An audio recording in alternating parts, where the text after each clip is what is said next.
इसको लेते जाओ, कोई कॉल आए तो।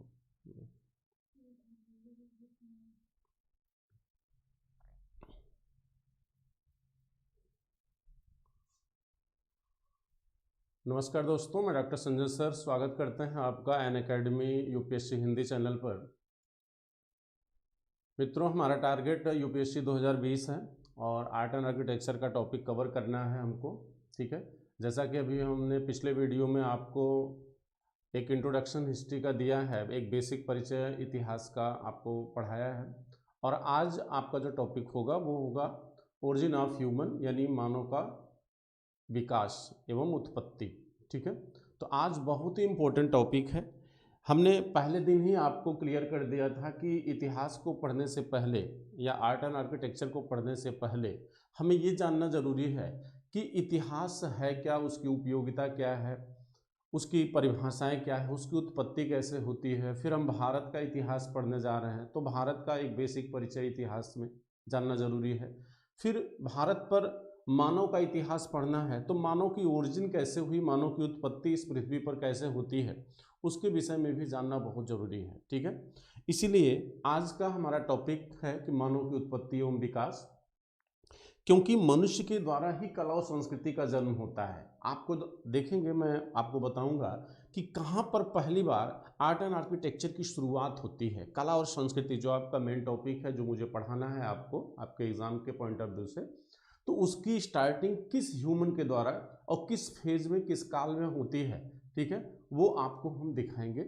इसीलिए ये टॉपिक आपको पढ़ाना जरूरी है, चूँकि एक क्रमबद्धता होगा आपके पढ़ने में, एक कोरिलेशन रहेगा आपके मैटर में, तो आपको आसानी से समझ में आएंगी चीज़ें। तो चलिए आज हम आपका टॉपिक स्टार्ट करते हैं। ठीक,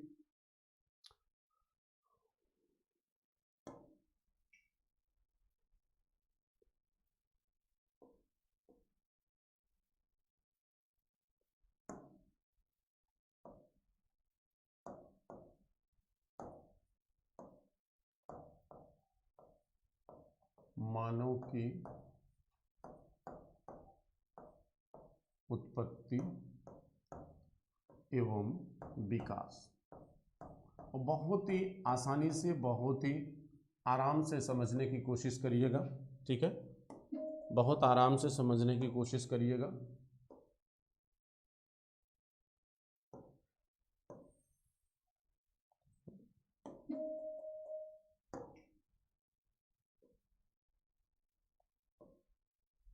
बहुत ही आराम से इसको समझिएगा।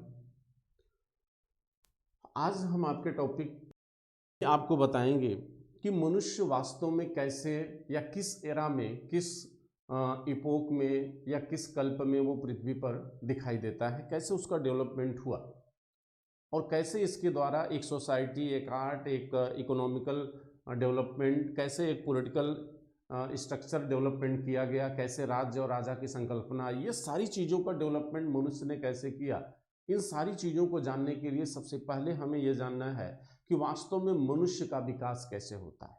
ठीक है, जैसे सिंपली अगर आपसे कोई पूछे कि मनुष्य का विकास कब हुआ, अब एक लाइन में आपको लिखूं, देखिए एक लाइन में आपको लिखता हूं इसके उत्पत्ति के बारे में।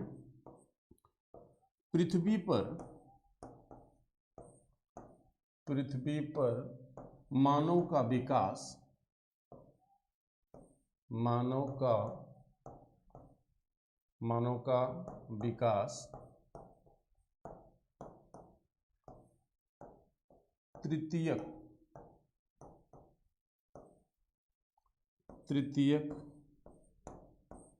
युग के प्लायोसीन काल में हुआ। सिंपल में ये आपके इस टॉपिक का पूरा आंसर है। ठीक, पृथ्वी पर मानव का विकास तृतीयक युग के प्लायोसीन काल में हुआ।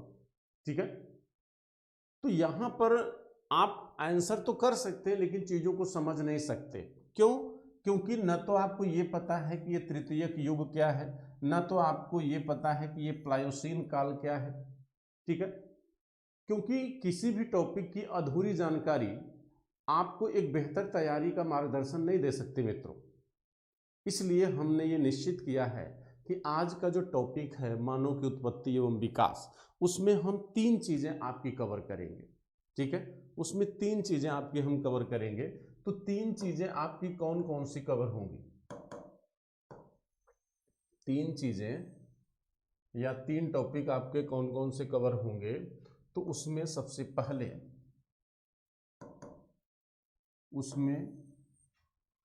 सबसे पहले हम बताएंगे पृथ्वी की भूगर्भिक संरचना।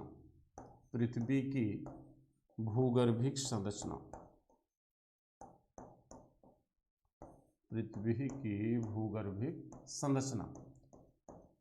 ठीक, यहां से आपका क्लियर होगा कि महाकल्प यानी एरा क्या है, युग यानी इपोक क्या है, और कल्प यानी पीरियड क्या है। ये सारी चीजें आपको यहां से क्लियर हो जाएंगी।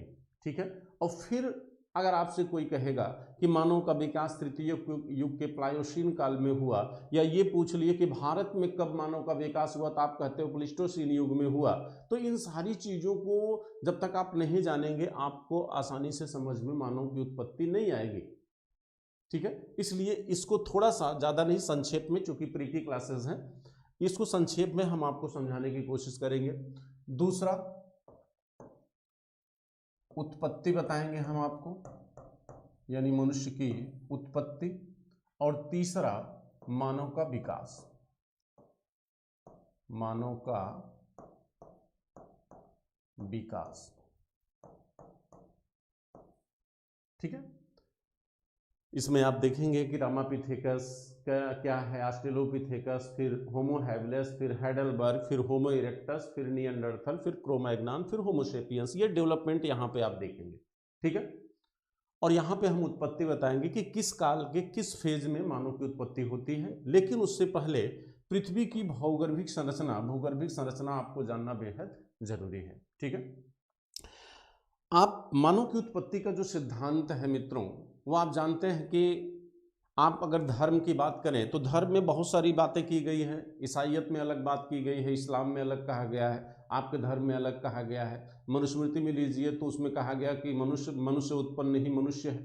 ठीक है, आप शतपथ ब्राह्मण में जल प्लावन की कथा को लीजिए, वहाँ भी सृष्टि के निर्माण की बात की गई है। तो यहाँ आज की डेट में हम एक वैज्ञानिक युग में जी रहे हैं, तो हम तार्किक बातों पे ध्यान देंगे।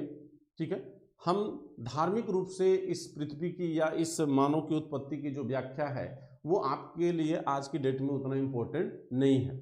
और ये सारी मान्यताएं तब समाप्त हो जाती हैं जब आपके चार्ल्स डार्विन ने अपने विकासवाद का सिद्धांत दिया। क्योंकि आप जानते हैं कि चार्ल्स डार्विन ने अपनी पुस्तक origin of species, Charles Darwin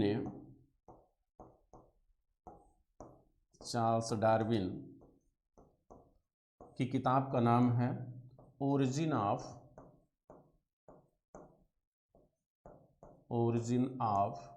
species.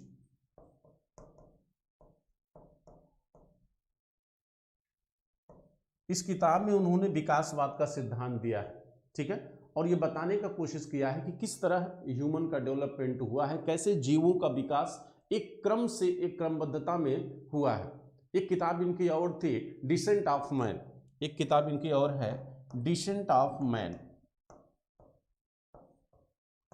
इसमें भी इन्होंने यही सिद्धांत बताने की कोशिश किया है। तो डार्विन का विकासवाद का जो सिद्धांत है वो भी मनुष्य के विकास को दर्शाता है। तो ये तो विज्ञान की बात है, आप जानते रहिए। चलिए पहले हम अपने मूल टॉपिक पे आते हैं, जहां से हमें शुरू करना है।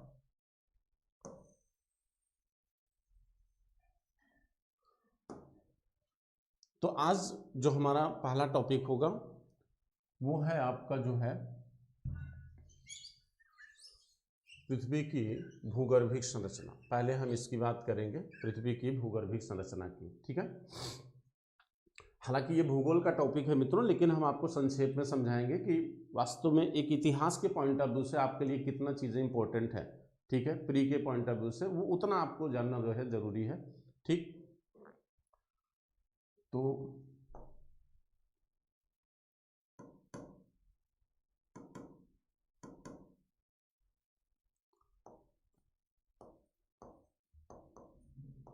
पृथ्वी की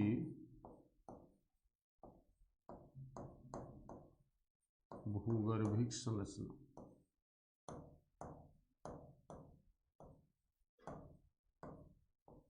ठीक है, पृथ्वी की भूगर्भिक संरचना।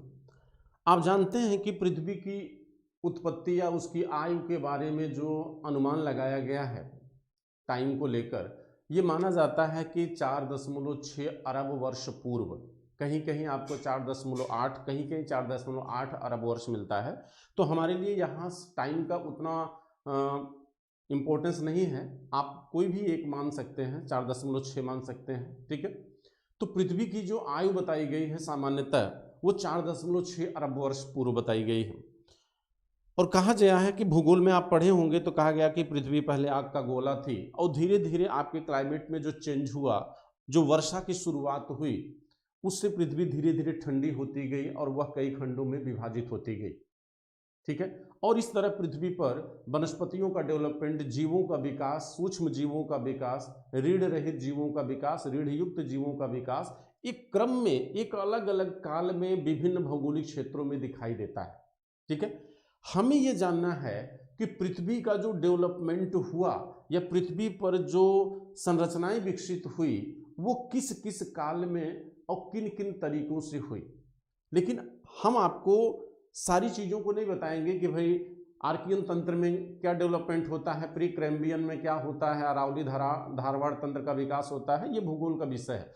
हमें आपको बताना है कि मानव की उत्पत्ति या मानव का विकास किस काल में हुआ। लेकिन इसको बताने के लिए हमें आपकी पृथ्वी के डेवलपमेंट यानी उसकी भौगोलिक संरचना का डेवलपमेंट आपको बताना पड़ेगा। ठीक है, तो चलिए हम देखते हैं पृथ्वी की जो आयु है, पृथ्वी की जो आयु है ये 4.6 अरब BC मानी गई है। ठीक है, 4.6 अरब BC मानी गई है। और इसके विकास को, पृथ्वी के विकास को 3 कालखंडों में बांटकर दिखाया जाता है। पृथ्वी के विकास को 3 कालखंडों में बांटकर दिखाया जाता है। आपने सुना होगा महाकल्प, जिसे एरा कहते हो आप इंग्लिश में, इसे आप इंग्लिश में एरा कहते हैं। महाकल्प जिनकी संख्या कितनी है? 5। महाकल्प की संख्या कितनी होती है? 5। ठीक, दूसरा है युग, जिसे आप इपोक कहते हैं। तीसरा है आपका कल्प। आप ध्यान दीजिएगा, युग की संख्या कितनी है? 4, और कल्प की संख्या कितनी है? कल्प माने पीरियड,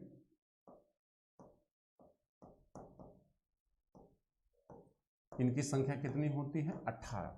ठीक है, यहां पर आप ये समझिए, ये पृथ्वी के डेवलपमेंट को इन 3 खंडों में बांटकर दिखाया गया है। जैसे एक सिंपल सा एग्जांपल लीजिए, जैसे एक दिन को घंटों में डिवाइड किया गया है और घंटे को मिनट में डिवाइड किया गया है, उसी तरह महाकल्प के अंदर युग है और युग के अंदर कल्प है।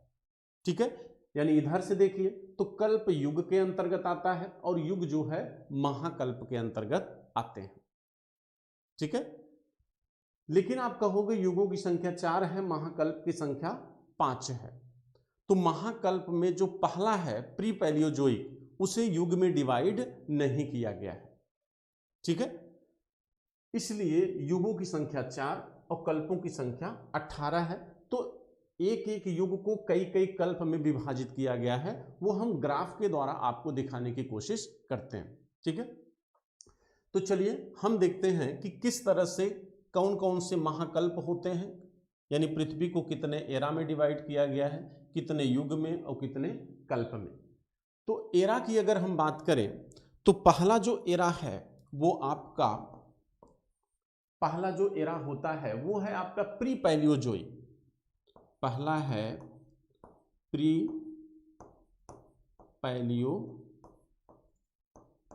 पैलियोजोइक।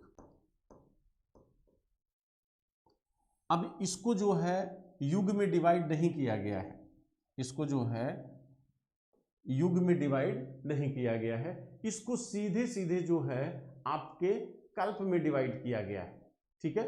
और कल्प में इसे आर्कियन और प्री कैम्ब्रियन कहा गया है।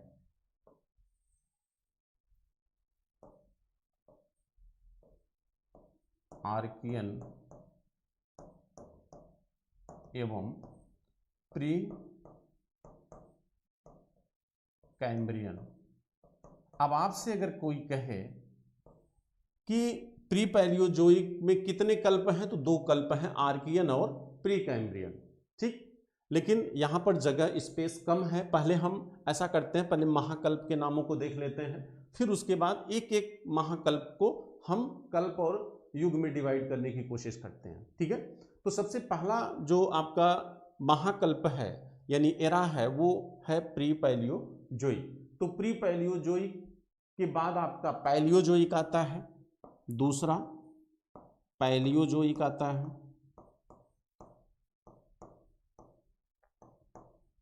पैलियोजोइक, फिर तीसरा है आपका मेसोजोइक, मेसोजोइक, मेसोजोइक। इसी मेसोजोइक को आप जो है टर्सरी द्वितीयक युग कहते हैं। इसके बाद सेनोजोइक, फिर नियोजोइक, सेनोजोइक, सेनोजोइक, फिर नियोजोइक, नियोजोइक, नियोजोइक। अभी ऊपर हम फिर से साफ साफ लिखेंगे, परेशान मत होइए। तो आप अगर देखेंगे तो जो पैलियोजोइक है, पैलियोजोइक को ही प्राथमिक युग कहा गया है, पैलियोजोइक को ही प्राथमिक युग कहा गया है, ठीक। मेसोजोइक को द्वितीयक युग कहा गया है, मेसोजोइक आपका जो है वो आपका द्वितीयक युग कहा जाता है, और सेनोजोइक आपका तृतीयक युग कहा जाता है। और इसी तृतीयक युग में यानी क्वार्टरनरी आप इसको इंग्लिश में कहेंगे, क्वार्टरनरी फेज में तृतीयक युग में मानव का डेवलपमेंट होता है, ठीक है। और चौथा आपका जो नियोजोइक है, इसे हम चतुर्थक युग कहते हैं। इसे क्या कहते हैं? इसे हम चतुर्थक युग कहते हैं, ठीक है। तो ये जो हमने कहा युगों की संख्या कितनी है? 4। लेकिन यहां पर आपको ध्यान देना है कि प्री पैलियोजोइक को युग के अंतर्गत नहीं रखा गया है। युगों की जो शुरुआत होती है वो पैलियोजोइक, मेसोजोइक, सेनोजोइक, नियोजोइक से होती है। पैलियोजोइक को प्राथमिक युग, मेसोजोइक को द्वितीयक युग, सेनोजोइक को तृतीयक युग और नियोजोइक को चतुर्थक युग कहा गया है। और हमको मतलब किससे है? हमें मतलब है तृतीयक युग से। लेकिन हम आपको पहले एक बार पूरा ग्राफ बना देते हैं ताकि आसानी से आपको समझ में आए, ठीक है। तो चलिए एक एक करके आसानी से देखते हैं इसको। अब आप ध्यान रखिएगा, हम प्री पैलियोजोइक से चलेंगे और पैलियोजोइक, मेसोजोइक, सेनोजोइक, नियोजोइक, ठीक है। चलिए, तो पहला महाकल्प कौन था? Pre Palaeozoic, pre Palaeozoic, pre Palaeozoic, ये पहला महाकल्प है। हमने आपको कहा था कि इसमें कोई युग नहीं है, ठीक। तो हम ये भी देखते चलेंगे कि कौन कितने कल्प में बटा है, कल्पों की संख्या कितनी है। तो इसमें 2 कल्प है। पहले वाले में प्री पैलियोजोइक को कितने कल्प में बांटा गया है? 2 कल्प में बांटा गया है। पहला है आपका आर्कियन, दूसरा है आपका प्री कैम्ब्रियन। पहला है आर्कियन और दूसरा है प्री कैम्ब्रियन, प्री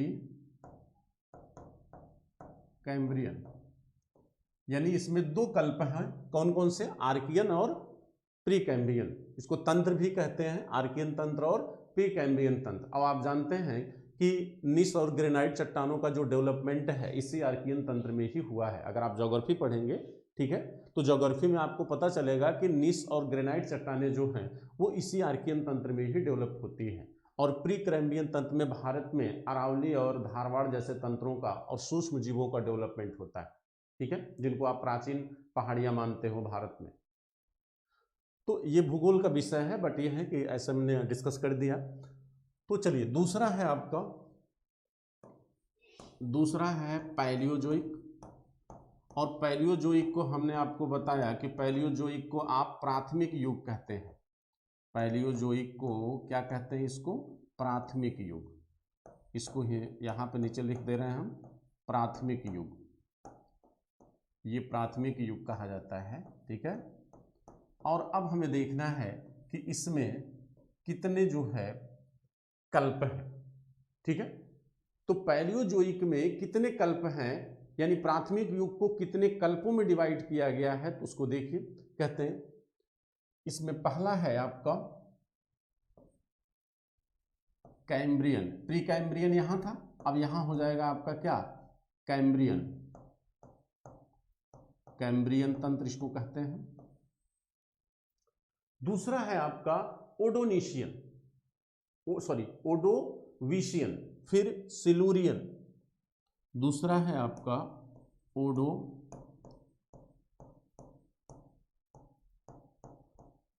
ओडोविशियन, फिर है आपका सिलूरियन,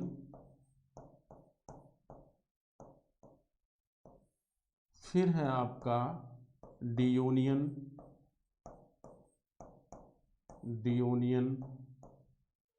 फिर है आपका कार्बोनिफेरस,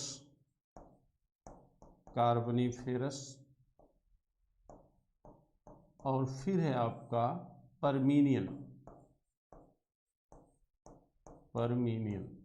कहते हैं कि जो आपका पैलियोजोइक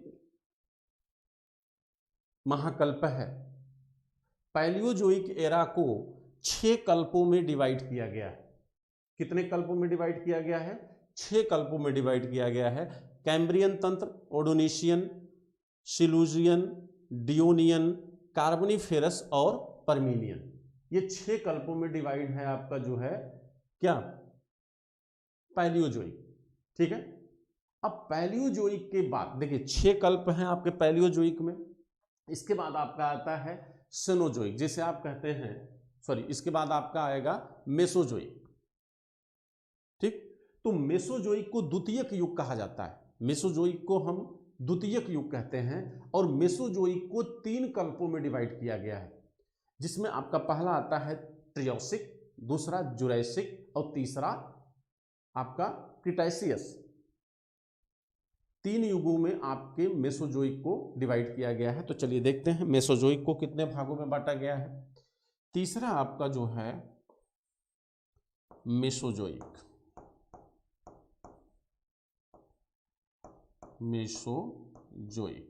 मेसोजोइक को आप कहते हैं द्वितीयक युग।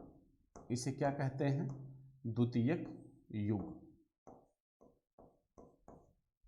युग। अब इसको हम कितने कल्पों में बांटे हैं? 3 कल्प में ये बटा हुआ है। मेसोजोइक जो है 3 कल्पों में बटा है, ट्रियासिक, जुरैसिक, क्रिटेशियस। ट्रियासिक,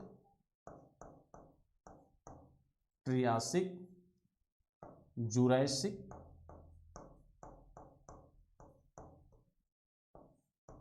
और क्रिटेशियस। 3 कल्प में किसको बांटा गया है? मेसोजोइक को। यानी 3 कल्प ये हो गए और 6 कल्प आपके ये हो गए और 2 आपके ये हो गए, यानी 6 2 8 3 11, ठीक। और टोटल कल्प कितने हैं? 18। टोटल कल्प कितने हैं? 18। जो तीसरा आता है यानी मेसोजोइक के बाद आपका यानी टर्शियरी युग जिसको आप कहते हैं, मेसोजोइक के बाद आपका सेनोजोइक आता है।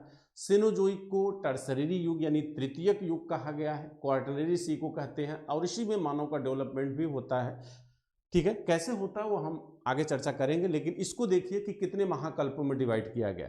तो आपके टर्शियरी युग को पैलियोसीन काल, इयोसीन काल, ओलिगोसीन, मायोसीन और प्लायोसीन, ठीक है। चलिए देखिए आपका जो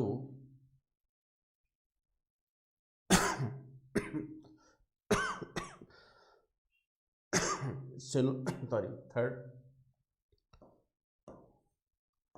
आपका जो है सेनोजोइक एरा। सेनोजोइक एरा को आप क्या कहते हैं? इसको तृतीयक युग कहा जाता है। इसको हम क्या कहते हैं? तृतीयक युग। और इसको कितने कल्पों में बांटा गया है? इसको कितने कल्पों में बांटा है? तो पहला है आपका पैलियोसीन। एक सीक्वेंस भी आप याद रखिएगा, पहला है पैलियोसीन। यहां पे क्रम याद रखना जरूरी, कभी कभी असेंडिंग और डिसेंडिंग ऑर्डर पूछ सकता है आपको। इसके बाद इयोसीन, इसके बाद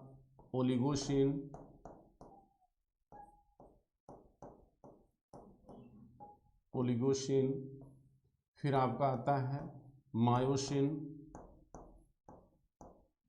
और फिर आता है आपका प्लायोसिन। अब मित्रों एक चीज ध्यान दीजिएगा, कहते यह प्लायोसिन का जो ड्यूरेशन है ये लगभग 1 करोड़ BC है, और इसी प्लायोसिन काल में पहली बार मानव की उत्पत्ति होती है। मानव की उत्पत्ति सबसे पहली बार किस काल में होती है? तो आपके प्लायोसिन काल में होती है। तो यह प्लायोसिन काल किससे जुड़ा है? तृतीयक युग से जुड़ा है। किस काल से जुड़ा है? तृतीयक युग से जुड़ा है। और किस एरा से जुड़ा है? तो एरा है आपका क्या? सेनोजोइक। यानी सेनोजोइक एरा के तृतीयक युग में प्लायोसिन कल्प में पहली बार पृथ्वी पर मानव की उत्पत्ति मानी गई है। पहली बार पृथ्वी पर मानव की उत्पत्ति मानी गई है। लेकिन आप ये जानिएगा कि पहली बार पैलियोसीन काल में ही प्राइमेट्स का विकास हो गया था। प्राइमेट्स का विकास पहली बार पैलियोसीन काल यानी तृतीयक युग के पहले फेज में ही प्राइमेट्स का विकास हो गया था।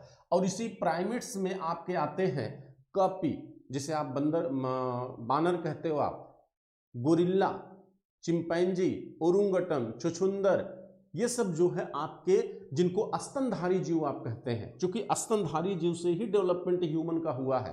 तो पहली बार मानव के विकास की जो सीरीज है वो यहां से शुरू हो जाती है, और प्लायोसीन काल तक आते आते पूरी तरह वो लक्षण दिखाई देने लगते हैं जिन लक्षणों के आधार पर किसी जीव को आप मानव कहते हैं। तो ये माना जाता है कि मानव की उत्पत्ति सबसे पहली बार प्लायोसीन काल में हुआ, और प्लायोसीन काल का जो डेवलपमेंट है उसकी स्टार्टिंग होती पैलियोसीन से, जिसमें पहली बार स्तनधारी जीवों का, जिनको प्राइमेट्स आप कहते हैं, यहाँ पर डेवलपमेंट होता है। और धीरे धीरे यही प्राइमेट्स कन्वर्ट होते हैं किसमें?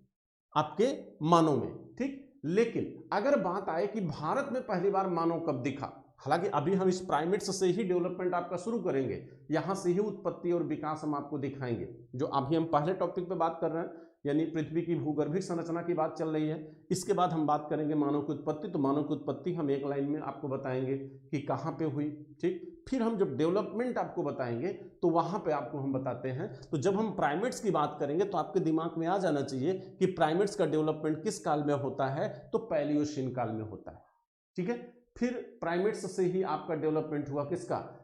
यानी रामापिथेकस का। रामापिथेकस से डेवलपमेंट होगा आपके ऑस्ट्रेलोपिथेकस का। ऑस्ट्रेलोपिथेकस से फिर सीरीज आपके हेडलबर्ग, होमो इरेक्टस, निएंडरथल मानव, फिर आपके क्रो-मैग्नान, फिर इस तरह से होमो सेपियंस तक हम पहुंचेंगे।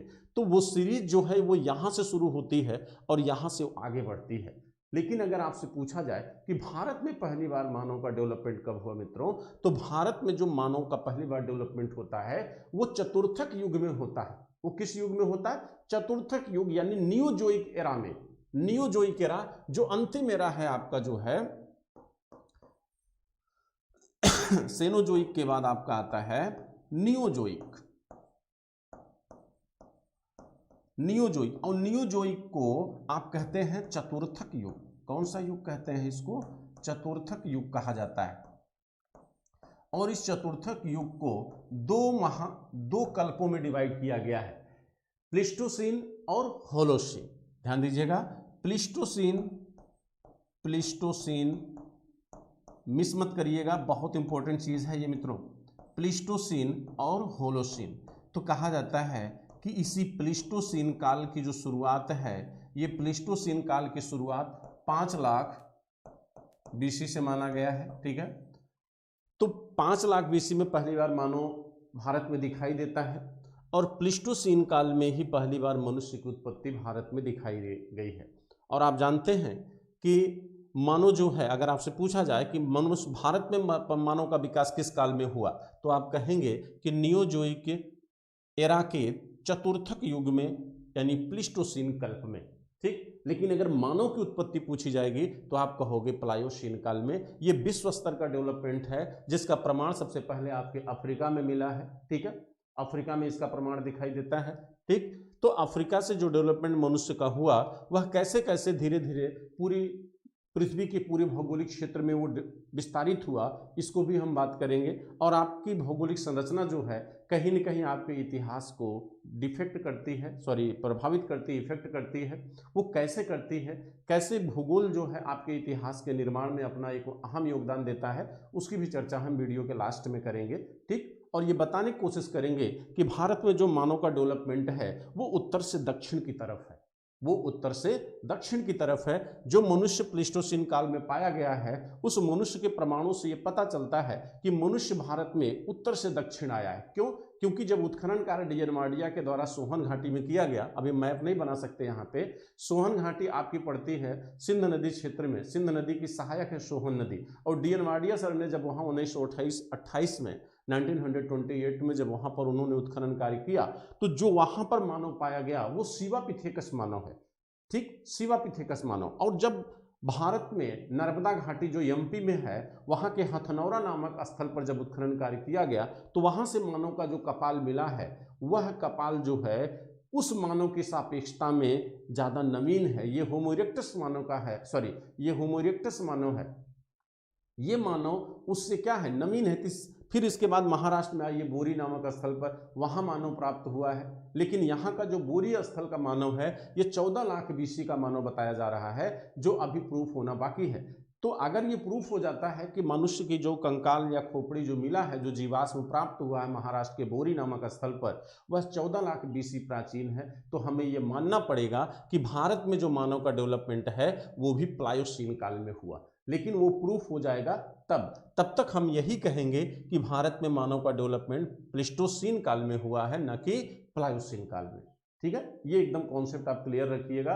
ठीक, तो भारत में मनुष्य के जो अवशेष पाए गए हैं उनकी प्राचीनता और नवीनता अगर आप देखेंगे तो उत्तर के उत्तर पश्चिम क्षेत्र में जो मानव कंकाल मिले हैं वो ज्यादा प्राचीन हैं मध्य भारत में पाए गए या दक्षिण भारत में पाए गए मानव कंकालों से। इससे ये पता चलता है कि भारत में मानव का प्रवेश उत्तर से दक्षिण हुआ है। तो आप स्पष्ट शब्दों में कह सकते हैं कि भारत में संस्कृतियों का जो डेवलपमेंट हुआ है, संस्कृतियों का जो विकास हुआ है वो उत्तर से दक्षिण की तरफ है, न कि दक्षिण से उत्तर की तरफ है। केवल एक इतिहासकार है बर्किट, जिसका नाम है बर्किट। बर्किट ही मात्र एक ऐसे इतिहासकार हैं जो ये मानते हैं कि भारत में जो मानव का डेवलपमेंट है वो दक्षिण से उत्तर की तरफ हुआ है। लेकिन ऐसा कोई रिसोर्स, कोई ऐसा एथेंटिक प्रूफ उनके पास नहीं है जिसके आधार पर इस बात को स्वीकार किया जाए, जिसकी वजह से उनकी बातों को अन्य इतिहासकारों ने क्या किया, डिनाई कर दिया। ठीक है, तो अब हम देखेंगे, हमने आपको काल के माध्यम से पृथ्वी की भूगर्भीय संरचना को डिवाइड करके आपको समझाने की कोशिश किया है। ठीक है, और मुझे उम्मीद है कि आप लोग इस ग्राफ को आसानी से बना लीजिएगा। और जब मेंस आप लोगों को पढ़ाऊंगा, मेंस का टॉपिक जब आपको पढ़ाऊंगा, चूंकि अभी प्री की क्लासेस है, तो आपको फिर मैं वहां एक एक काल में आपको पूरी तरह डिफाइन करूंगा कि किस पहाड़, किस जीव की उत्पत्ति किस काल में हुई। और वो शुरुआत हम करेंगे कहां से, कैम्ब्रियन काल से। ठीक है, आर्कियन तंत्र से ही शुरू करेंगे।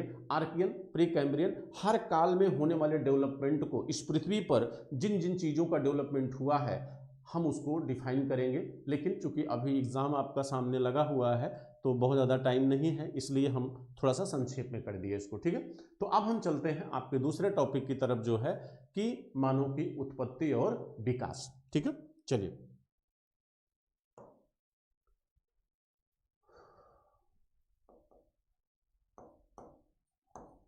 मानव की उत्पत्ति, origin of human and development. उत्पत्ति एवं विकास।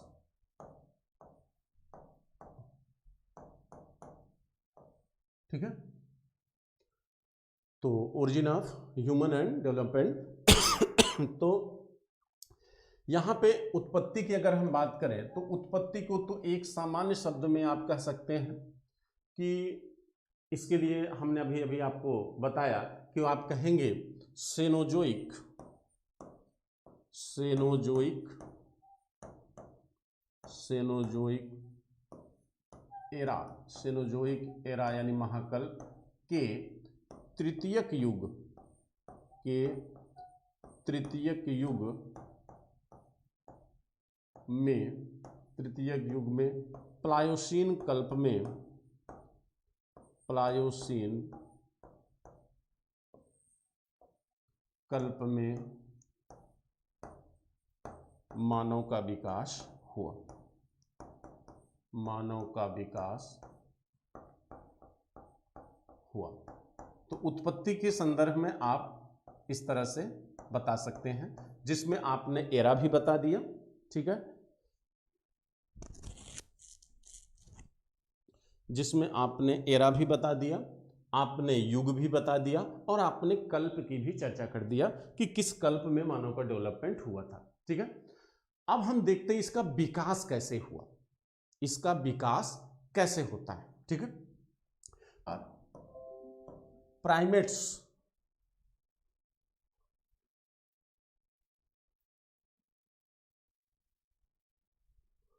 पहली बार प्राइमेट्स का विकास होता है। ठीक है, पहली बार प्राइमेट्स का डेवलपमेंट होता है। और आप देखेंगे, हमने आपको बताया था इसी पैलियोसीन के आगे आपका इयोसीन आता है, ओलिगोसीन आता है, मायोसीन आता है, फिर प्लायोसीन आता है। और प्लायोसीन काल में पहली बार मानव की उत्पत्ति आपको दिखाई देगी। लेकिन हमें देखना है कि इस पैलियोसीन काल में प्राइमेट्स, प्राइमेट्स को हम कहते हैं स्तनधारी जीव, इनको कहा जाता है स्तनधारी जीव, स्तनधारी जीव। तो इसमें कौन कौन से लोग आते हैं, इसमें कौन कौन से आते हैं? इसमें आएगा आपका जो है जैसे लंगूर, लंगूर हो गया, उरुंगटा, उरुंगटा, आपका कपि हो गया, कपि को ही आप क्या कहते हैं, बानर, कपि को ही क्या कहते हैं, बानर कहते हैं। ठीक है, फिर आपका जो है छछूंदर, छछूंदर ये भी स्तनधारी जीव माना जाता है। तो कहने का प्राइमेट्स माने प्राइमेट्स जीवों का ऐसा समूह है, जीवों का ऐसा जिसमें स्तनधारी जीवों को शामिल किया जाता है। आप इसी में चिंपैंजी को भी रखते हैं, आप इसी में गोरिल्ला को भी रखते हैं, चिंपैंजी,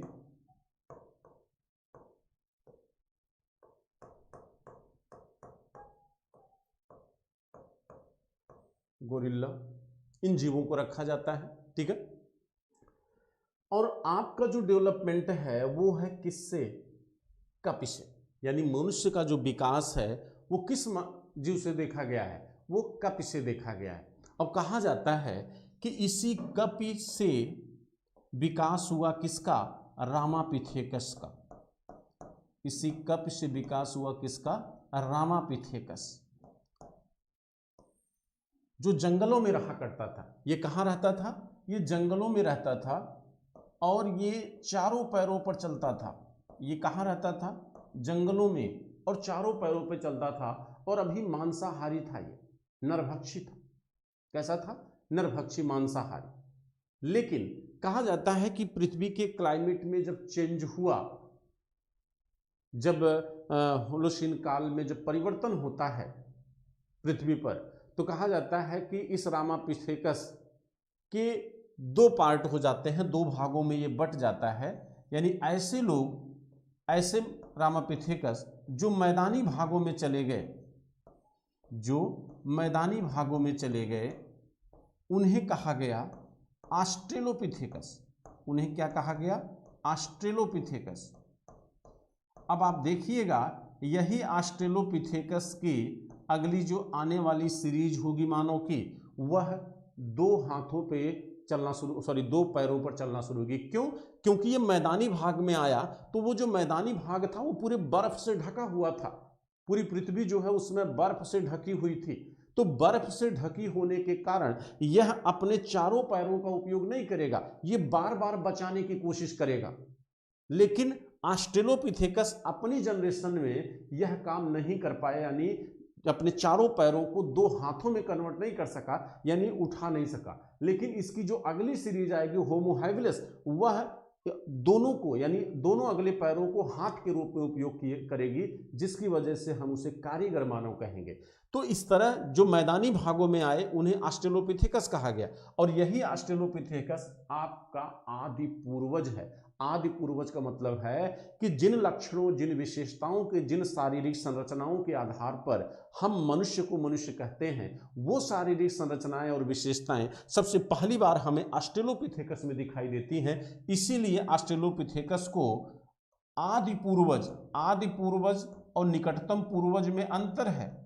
ये हमारा आदि पूर्वज है और निकटतम पूर्वज तो हमारा होमोसेपियंस है। हमारा निकटतम पूर्वज कौन है? होमोसेपियंस। और हमारा आदि पूर्वज कौन है? ऑस्ट्रेलोपिथेकस। ठीक। अच्छा, जो जंगली भाग में चले गए, जो जंगली क्षेत्र में रहे, उन्हें क्या कहा गया? जो जंगली क्षेत्र में रहे उन्हें महाकपि कहा गया। ठीक। वो आज भी जंगलों में हैं और बंदरों की तरह बने हुए हैं, तो इनको कहा गया महाकपि। ये क्या कहे गए? महाकपि कहे गए। ठीक है। हमारा जो डेवलपमेंट है वो कहाँ से होगा? वो ऑस्ट्रेलोपिथेकस से होगा। तो हम जो अगला ग्राफ बनाने जा रहे हैं वो इसी ऑस्ट्रेलोपिथेकस से आगे बढ़ेगा। तो चलिए हम देखते हैं। मुझे लगता है यहाँ तक आप समझ पाए होंगे और आसानी से आप इसको मित्रों नोट कर सकते हैं। ठीक है। कोई शिकायत हो आप कमेंट कर सकते हैं। आप कमेंट करेंगे तो आपकी चीज़ें हमें पता चलेंगी, आपका प्रॉब्लम क्या है, हमारा मैं आपको गाइड कर पा रहा हूँ कि नहीं, आपको अच्छे से समझा पा रहा हूँ कि नहीं। आपकी जो भी चीज़ें हैं कम से कम आप वीडियो को कमेंट करिए, उसको शेयर करिए जो है, और अन्य लोगों तक पहुँचाइए। अगर आपको लगता है कि नहीं बेनिफिशियल है, लोगों को जोड़ना चाहिए, तो कम से कम आप अन्य लोगों को जोड़ सकते हैं। ठीक है। तो चलिए हम ऑस्ट्रेलोपिथेकस से आगे बढ़ते हैं, चूँकि आदि पूर्वज है मानव का और यहीं से मानव का विकास होता है। अब आप अपने दिमाग में दो चीज़ों को एकदम दिमाग में बैठा लीजिए कि हमें ध्यान ये रखना है कि आर्ट एंड कल्चर की स्टार्टिंग कहाँ से होती है, संस्कृति का प्रारंभ कहाँ से होता है, क्योंकि आपको पढ़ाना हमें क्या है? कला और संस्कृति। ठीक है। और मानव के द्वारा ही संस्कृति का डेवलपमेंट हुआ है, तो ये ध्यान रखिए कि कहाँ से ये डेवलपमेंट शुरू होता है। ठीक है ना। क्योंकि हमने शुरू से ही ये ध्यान रखा है कि आपको एक क्रमबद्ध रूप से पढ़ाया जाए, एक सीक्वेंस में पढ़ाया जाए, छोड़ छोड़ के नहीं, पूरे टॉपिक को अच्छे से कवर किया जाए। तो चलिए आपका देखिए, ये ऑस्ट्रेलोपिथेकस है, ऑस्ट्रेलोपिथेकस जो मानव का क्या है? आदि पूर्वज है। अभी पहले आप एक क्रम बना लीजिए, एक सीरीज बना लीजिए। ठीक है। सीरीज को समझे रहेंगे तो आपको समझना आसान होगा। ऑस्ट्रेलोपिथेकस के बाद आपका आता है होमो हैबिलिस, होमो हैबिलिस है। होमो हैबिलिस के बाद आपका आता है हेडलबर्ग, हेडलबर्ग है। हेडलबर्ग के बाद जो है आपका होमो इरेक्टस है। ठीक है। हेडलबर्ग के बाद होमो इरेक्टस, होमो इरेक्टस के बाद निएंडरथल, निएंडरथल मानव, निएंडरथल मानव के बाद क्रोमैग्नान मानव, क्रोमैग्नान, और क्रोमैग्नान मानव के बाद आपका जो है होमोसेपियंस, होमोसेपियंस। ठीक है। ये आपका सीक्वेंस है। तो आप ये जानते हैं कि मनुष्य का जो डेवलपमेंट है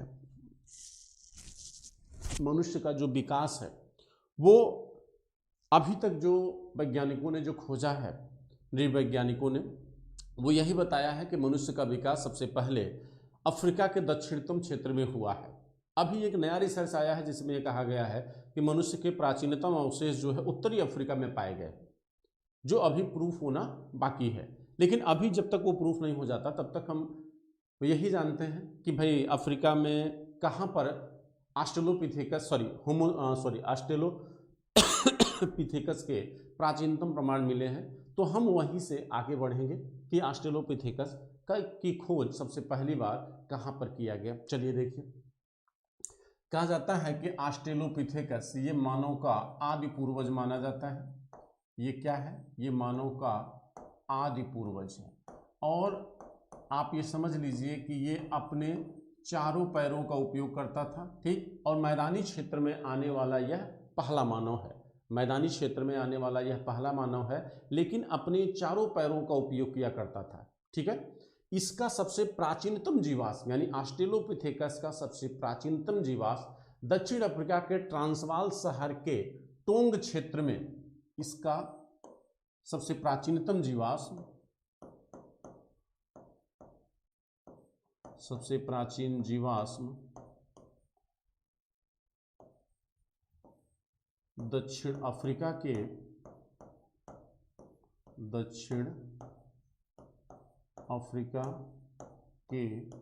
ट्रांसवाल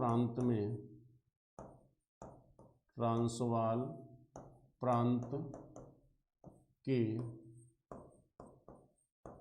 टोंग क्षेत्र में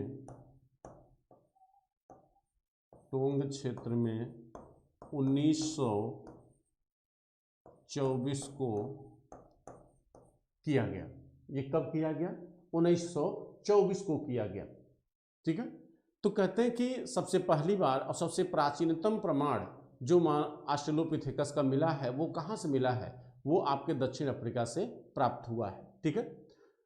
इसके बाद कहा जाता है कि ऑस्ट्रेलोपिथेकस आपके मानव का आदि पूर्वज है, जो मैदानी क्षेत्र में आने वाला पहला मानव है, जिसके प्राचीनतम प्रमाण हमें अफ्रीका में दिखाई देते हैं, ठीक है। और अफ्रीका से धीरे धीरे जब आप उत्तर की तरफ बढ़ेंगे तो जो मानव के जीवाश्म मिले हैं वो उसकी सापेक्षता में क्या है? नवीन है, जिसकी वजह से ये मान लिया जाता है कि यह जो क्षेत्र है, जो दक्षिण अफ्रीका का क्षेत्र है, और ये आपके कीनिया, इथोपिया का जो क्षेत्र है, ये प्राचीनतम मानवों का एक भौगोलिक क्षेत्र दिखाई देता है, ठीक है। यहाँ से जो जीवाश्म पाए गए हैं कीनिया से आपके, और दक्षिण अफ्रीका से, इथोपिया से, यहाँ पर अधिकतम प्राचीनतम मानव के जीवाश्म मिले हैं।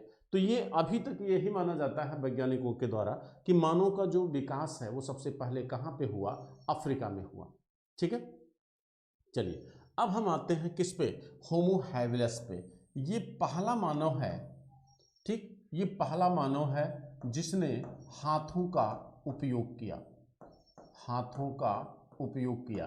कहा जाता है कि ठंड से बचने के लिए बार बार मनुष्य ने जब अपने दोनों हाथों को बचाने का प्रयास किया बार बार, तो एक समय ऐसा आया कि ये दोनों हाथों को, जो पहले पैर हुआ करते थे उनको ऊपर कर लेता है और इनका अलग उपयोग करना शुरू करता है, और बाकी पिछले दोनों पैरों का अलग उपयोग करना शुरू करता है। तो पिछले दोनों पैरों का उपयोग जो है अपने शरीर के वजन को उठाने के लिए करता है, ठीक, और अगले दोनों पैरों का उपयोग वो नवीन निर्माणों में करता है। तो यहीं से ध्यान रखिएगा, कहा जाता है कि हाथ का उपयोग जब से शुरू होता है यहीं पे आर्ट का जन्म होता है, ठीक है।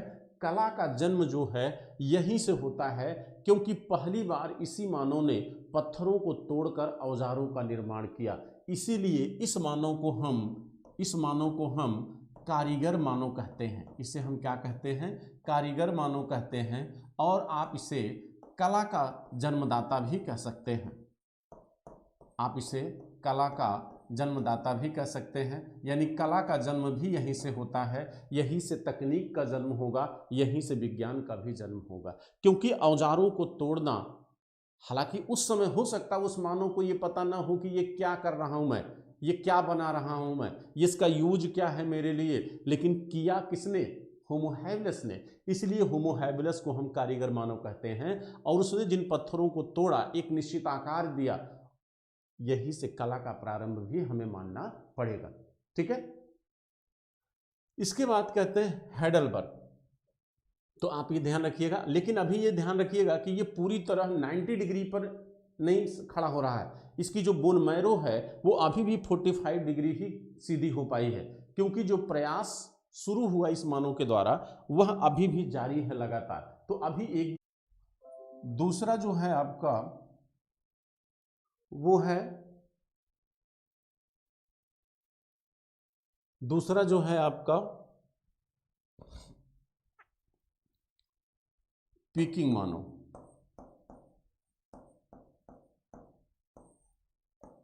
दूसरा है आपका पीकिंग मानव। ये मानव कहाँ पे है? ये है आपके चीन के संघाई में। चीन के संघाई में इसके जीवाश्म कहाँ पाए गए हैं? चीन के संघाई में पाए गए हैं। ठीक है, इसे क्या कहते हैं? इसे कहते हैं सिनेंथ्रोपस। इसे क्या कहते हैं? इसे कहते हैं हम सिनेंथ्रोपस मानव। ठीक है, जैसे उसको बताया हमने पिथेरैकेंथ्रोपस, तो इसे क्या कहते हैं? सिनेंथ्रोपस।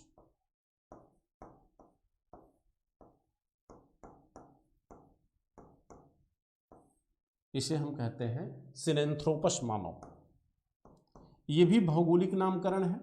ये भी कैसा नामकरण है? भौगोलिक नामकरण है। ये भी जावा की तरह कैसा है? नरभक्षी है। ये भी जावा की तरह कैसा है? नरभक्षी है, लेकिन यह उसकी अपेक्षा स्ट्रेट होकर चलता है, सीधा होकर चलता है, और औजारों का बेहतर प्रयोग किया, यानी हाथों का बेहतर प्रयोग किया। किसकी सापेक्षता में? जावा मानव की सापेक्षता में। यानी यह हाथों के बेहतर उपयोग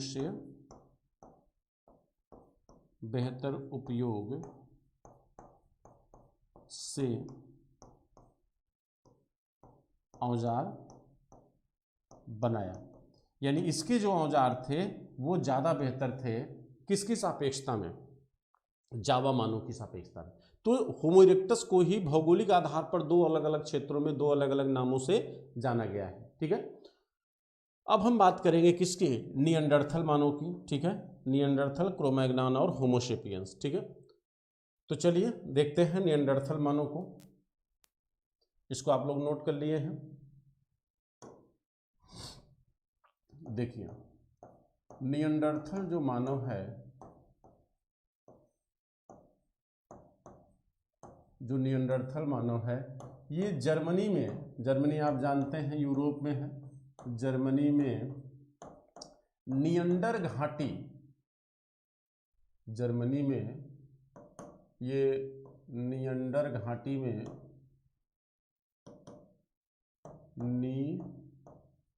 निएंडर घाटी, जर्मनी के निएंडर घाटी में पाया गया, जिसके कारण इसे हम निएंडरथल मानव कहते हैं। ठीक है, कहा जाता है कि इसी मानव के द्वारा पहली बार सांस्कृतिक डेवलपमेंट देखने को मिला। यानी कल्चरल जो डेवलपमेंट हुआ वो पहली बार निएंडरथल मानव के द्वारा ही देखा गया। ठीक है, तो क्या क्या विशेषताएं हैं इसकी निएंडरथल मानव की, हम पॉइंट वाइज देखते हैं। आग के उपयोग, आग का उपयोग करना, आग का उपयोग सबसे पहले किस मानव ने शुरू किया? निएंडरथल मानव ने शुरू किया। यानी भोजन को पकाना, मांस को पकाने की जो परंपरा है वो किसकी देन है? ये हमारी निएंडरथल मानव की देन है। और आप जानते हैं कि जो परंपरा है वह भी हमारे संस्कृति का क्या है? एक अंग है। जो परंपराएं हैं, यानी पका हुआ भोजन करना हमारी एक परंपरा है, मानव की एक परंपरा है, तो ये भी पार्ट ऑफ कल्चर है। तो कल्चर का जो डेवलपमेंट हुआ वो यहीं से होना शुरू होता है। ठीक, इसके बाद आप देखेंगे कार्य विभाजन। यहाँ पे आपको कार्य विभाजन दिखाई देगा। महिलाओं के कार्य घरेलू और पुरुषों के कार्य बाहर के, यानी कार्य विभाजन भी पहली बार दिखाई देगा। और वर्तमान समाज में ये एक परंपरा आपको दिखाई देती है। ठीक है, कि महिलाएं घरेलू काम किया करती हैं, घरेलू श्रम करती हैं। ठीक, और पुरुष जो है बाह्य श्रम करता है। इसके बाद इसको आप श्रम विभाजन कह सकते हैं आसान शब्दों में। ठीक है, इसके बाद कहते हैं कि शव प्रक्रिया, सावधान प्रक्रिया। सावधान माने होता शव को दफनाना, सावधान प्रक्रिया समाधान प्रक्रिया पहली बार यहाँ पे दिखाई देती है। और जो समाधान किए गए हैं उस समाधान में मानव के द्वारा उपयोग की गई वस्तुओं को दफनाया गया है। अगर आप वर्तमान समाज में देखें कि मनुष्य को दफनाते समय जब उसके द्वारा उपयोग की गई वस्तु को हम दफनाते हैं तो हमारी मान्यता ये होती है कि जो शरीर है वो पंचतत्वों से बना है, शरीर नष्ट होता है, आत्मा नष्ट नहीं होती, आत्मा अजर और अमर होती है, वह दूसरे शरीर को ग्रहण करेगी और अपनी इन वस्तुओं का उपयोग करेगी। तो इस मान्यता के साथ अगर हम ये कर रहे हैं तो कहीं न कहीं हम आत्मा की अमरता, पुनर्जन्म, अवतारवाद, इन सारी संकल्पनाओं में कहीं न कहीं हम विश्वास रखते हैं। तो आप यहाँ पे कह सकते हैं कि आत्मा की अमरता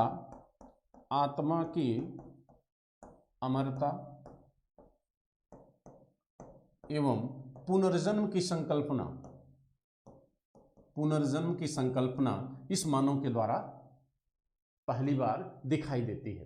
तो इसे आप कह सकते हैं कि सांस्कृतिक विकास, समूल शब्दों में आप कहें तो सांस्कृतिक विकास पहली बार इस मानव के द्वारा किया गया, इसे आप सांस्कृतिक विकास कह सकते हैं। और सबसे बड़ी बात, लिपि का विकास भी सबसे पहले इसी मानव के द्वारा किया गया है।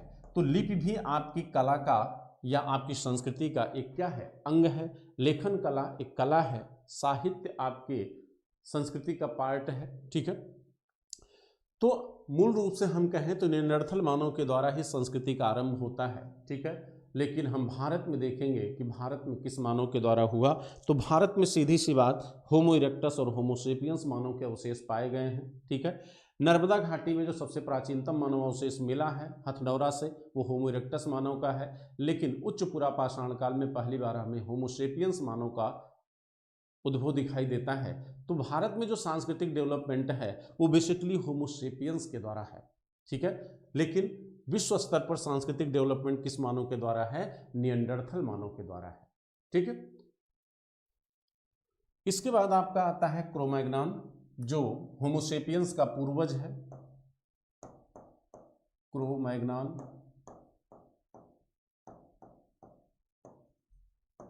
ये इसे आप कहते हैं होमो सेपियंस का पूर्वज।